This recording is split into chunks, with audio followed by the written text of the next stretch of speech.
worry on both sides. There's a few question marks that we'll have to alleviate as the game goes on, but these are going to be your rosters. Pretty understandable, you know, control mage matchup in the mid lane, and then just some burly boys going at it there towards the top side. And the bottom side of the map should be a bit of a wash here between the Xayah Kai'Sa lanes. And we'll see who's going to be able to influence this one way or the other. I think that the jungle is going to come under question very heavily. And whether or not Pyosik can create a better lead in the early game is what I'm going to be looking out for. Whether we're going to see some more attention on the dragons and the objectives here for DRX instead of just sort of letting them all go.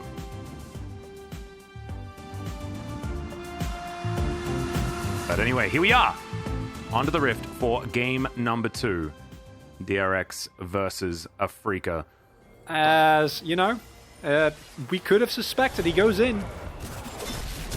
Yeah, Kingin in a bit of trouble here towards the top side as he has to flash out. Dread moving on forward. There's the flash in. They get a ward in the brush as well. So First Blood does go over to Dread, but Pyosik answers one back that's immediately responded to, and Dread even gets a mark. Oh, that is a worst-case scenario. The counter gank on the Kindred. Kindred is one of those champions where if you get into the late game, you're happy, as we see the bot lane here. Yeah, Lehen's going on forward as he gets out of there. Becca with a decent headbutt. Now Bao trying to fight this one back. Lehen's going down very low, gets into the brush. The flash forward, though, and now Bao could be in trouble. Bang easily able to grab that kill, and I'm not sure whether it's worth. Pyosik, though, is going to come forward and try and prove me wrong. Teleport coming in, and Bang continuing. Allow your 80k, just stick around. Pick up all of the minions as well, and as you can see, as he comes back, it's going to be pretty even as far as the farm. Okay, Bao in a bunch of trouble, and he's just going to explode. Oh, never mind. I thought they were going to, but just going to steal it away, which is also not great for Nidalee. Nope. Doesn't have a mark on it, of course. Is okay, Lehen's is still here. Dread just moves on back, and Pyosik going to have to try and run for the hills. Gets himself his smite. Nice work. Creating some extra stats, but... Okay, Dread still diving on forward. Oh dear, Kingin moves on in, and Dread is able to pick up that kill. No flash, but no chance for Kingin to actually answer back as Keen. So incredibly valuable, and oh, Pyosik. Oh, buddy. That feels bad. Oh, usually he's the one doing this. Yeah. Exactly. I mean, this is the Nidalee, the Kindred god here in Pyosik. It's now losing to his namesake as Keen looking for a solo kill under the turret. King gonna have to ult on the spot. It's going to be a trade of R buttons, but Dread's just continuing to put the pressure on. Good spear is going to land here as Pyosik dives on in.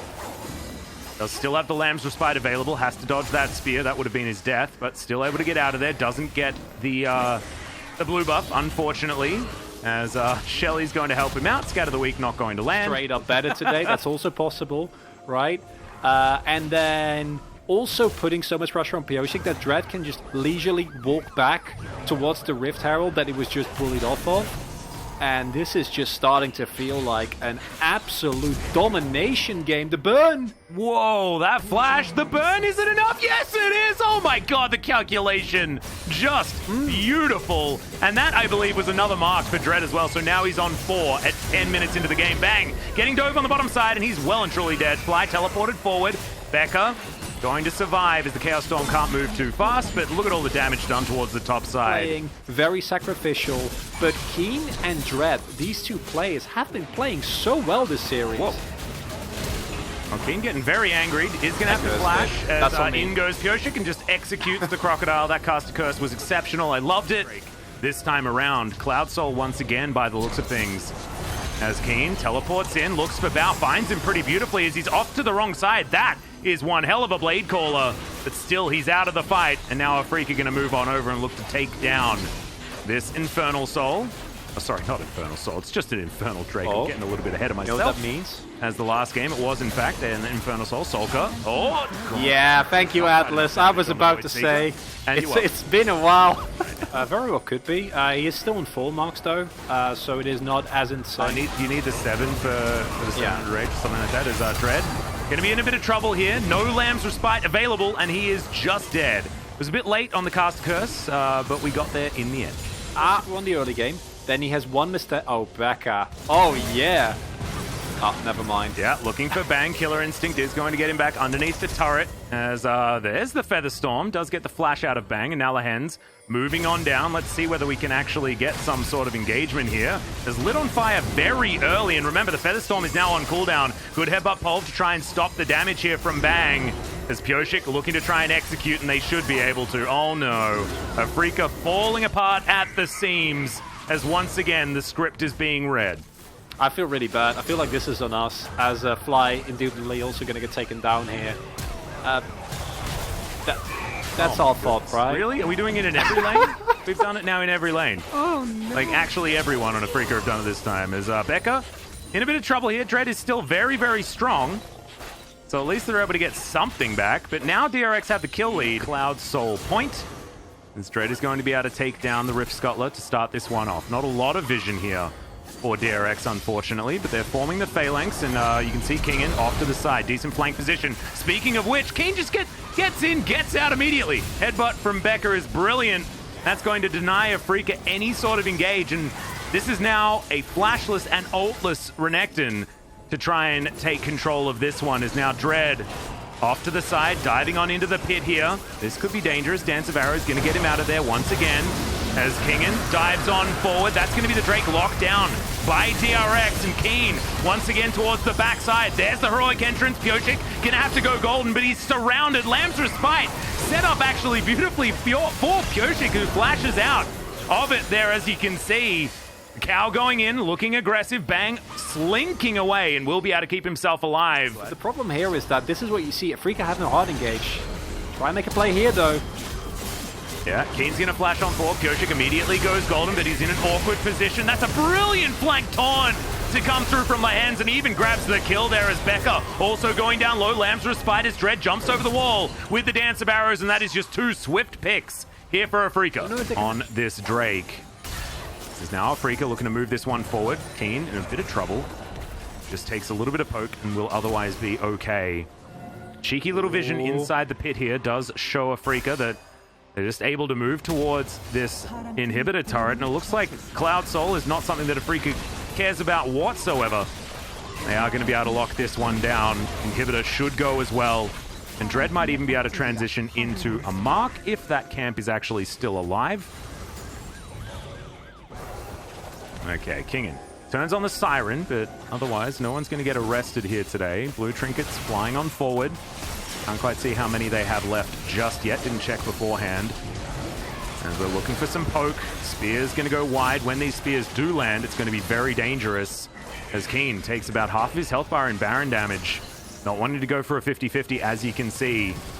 I'll give you that, but it seems like it would be, you know, that would be something that you I could have said like Croc Stop or something like that. That could have been Dread, you cannot die. Oh, ooh, yeah, well, I mean, maybe he can, as Spears continuing to not connect. Good sidesteps here from Dread, but he's still on the run. Becca really hunting for this one, as the Dance of Arrows is going to create enough space here for Dread, and now maybe the slide over extension, as you can see, a fair bit of damage out. Becca already down to half. Yeah, 7. Is that 7 marks or is that 8? I think it was 7. It might be slow on the I think it's 7. I think you're right. Regardless, that's super good. Gives a lot more range to the most fat mammal of Afrika. And we keep getting drawn back to this Baron. Yeah, it's going to go down extraordinarily quickly, but the Galio is going to fall. That's going to be the trade for the Baron. Now Keen trying to get out of there as best he can. He might be the sacrificial Croc, though, as you can see, flashing over the wall. There's the ulti from Kingen to try and follow, and that's a dead Renekton. Teleport now for Solka towards the bottom side of the map. Remember, Baron is going to create a fair bit of power. As you can see, only has a few minions. Dread! As this inhibitor is going to be back alive in another 10 seconds. Dread just pops over the wall and kills a cow. That's free stake for Afrika, and now Bang is going to be able to pick up this inhib right as it respawns. 2 seconds until that one's there. Oh no, Dread giveth, Dread taketh away. Gameplay not enough there. Onto the Kindred as he moves out of his Lamb's Respite. And Bang just playing some solo League of Legends right now, as this inhibitor is going to be taken. Supercharges to get himself out of the way. As it turns out, is now Dread starting this one off, but DRX do manage to get in position. Storm Strike down. Don't do it. As, yeah, you definitely don't want to. It is a 1-level advantage, so theoretically maybe it's like a 52-48. But still, I don't like those odds. As Drake once again going to reset. It's pulled back towards DRX. who have decent control of the area. Okay, it is going to be secured by Bao. Of all people, he locks down Fly at the same time. Oh my god, the damage out from this extraordinarily strong late game Xayah is disgusting. That's Yace, and we're going to get Why would you flip it? You don't need to flip it. You don't have Lamp's Respite. There's just no way. And Africa Freaks don't have the tools available to them to kind of keep control of that zone. They keep trying to damage the Elder Dragon. And if you give Elder buff over to a team like this point in the game, it is just over. We're going to a game. Of course it ends like this. It's not even about the Elder Drake, right? The Elder Drake means nothing because they're all just dead, right? Definitely very well played by the AD carry on the side of DRX, but still, there are a lot of question marks here, and I think a large one is this AD carry damage gap. It's real big in favor of DRX. Yes, it looks kind of bad, but Kai'Sa is a really strong AD carry, right? But one, there's a reason why Xayah has become so popular, and also Kai'Sa needs setup. I feel like if you have something that can actually dive into the enemy backline here, and then follow it up with a Galio, then follow it up with a Kai'Sa, then you can actually get stuff done. But if you're a short range AD carry into a Xayah that outranges you, into a Syndra, and into a Nidalee, you just don't get that much done. And as a Freaka, I think your conclusion here is that no matter what happens, this game is going to go to like roughly 40 minutes game time. DRX took away that game with that Elder still coming out from the AD carry, and Pyosik played 2 Nidalee games in a row, and this time around, Dread answered back with Kindred. It's been a while since we saw him playing Kindred. So Africa Freaks once again wanted to get ahead starting from the laning phase. And Volibear and Renekton, actually due to the champion matchup, Kindred was able to get ahead based on some kills that went over to his pocket, but I don't know how to put it. It was very confusing, it was very chaotic.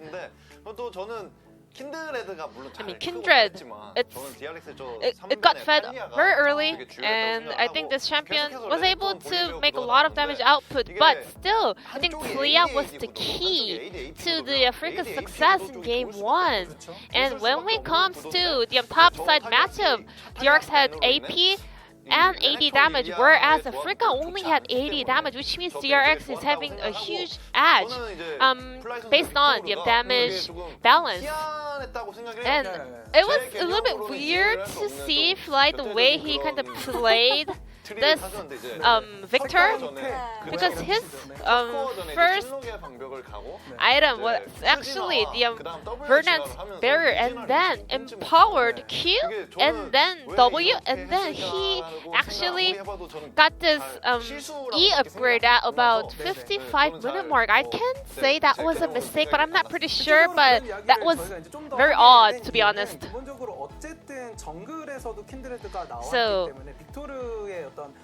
Kindred was coming in the jungle, which means we needed a lot of AP damage coming out from Victor, but he went for a very defensive build, and also he went for a very late E upgrade, which led Africa to lack a lot of AP damage. And DRX actually out-macroed the veterans of the Africa Freaks. And that's how the game ended. So let's take a look at the first move that happened at the top side of the map once again in Game 2.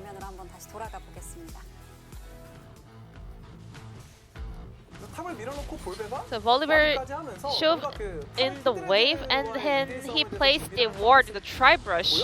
So he had this heads up that Kindred will come for a visit on the top lane, but Kindred is kind of a champion that can hop over the walls, so that wasn't really that effective, and Dread had full heads up for that ward placed in that brush as well. So we had 2 junglers gathered up for the top lane.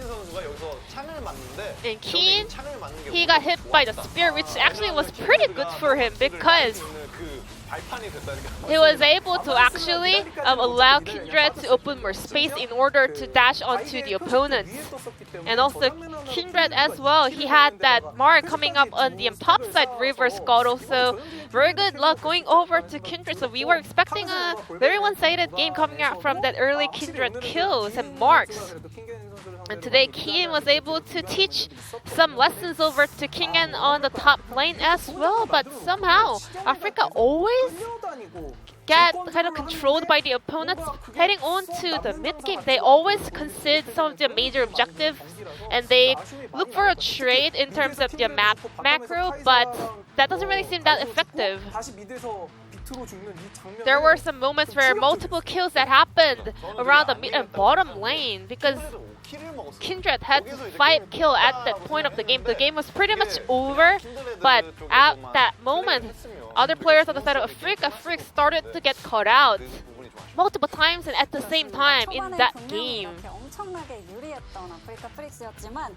So Africa Freaks had a huge lead over DRX, but they got lost with the map decisions, and we were heading over a very late game. So let's take a look at this game-ending Elder fight. Prior to this Elder, actually Africa Freaks was able to destroy their enemy's mid lane Nexus. So this was not a good position for Africa Freaks to take this Elder fight. So they actually had to kind of force DRX to clear out the wave heading down to the mid lane, but they rather send Kiin down onto the bottom lane and they gather up for a fight. There was no reason for them to actually just dance around this Elder because they had to kind of capitalize on the fact that they just raised the opponent's inhibitor. And you know, minion lane priority also matters a lot when it comes down to late game team fights. And at the end, the Dread got his smite off at around 2.2k damage, but Bao's auto was the one that locked away that Elder Drake. And we all know, Elder just secures you the teamfight win. And also, Africa, none of their carries had their flash up for that fight as well. And also the Kindred ultimates. Africa Freaks could have played a little bit more smarter based on the advantage that they had. Whereas DRX was able to stay focused till the end of the game, and POG will go over to Bao. Kuro has his eyes on this player and he's been complimenting him a lot. I think Bao is one of the premier AD carry in the league. And later on, I'm pretty sure he's gonna become one of the top bot laner here in Korea or even around the world. Bao looks like a very talented player. He knows how to make plays, but at the same time, he is a very consistent and stable player. I think Xayah is the perfect connection to him based on his playstyle. He has this young spirit. No, he does not have a young spirit of a rookie player, but he does have this kind of experienced mind control, just like a veteran player. So very interesting player here in the LCK, and unanimous votes going over to Bao, a hero on the side of TRX, stealing away that Elder Drake. Africa Freaks really has to get the 4th win of the split in order to contest for the playoffs spot. So Game 3 will decide it all. So let's move over to the last game.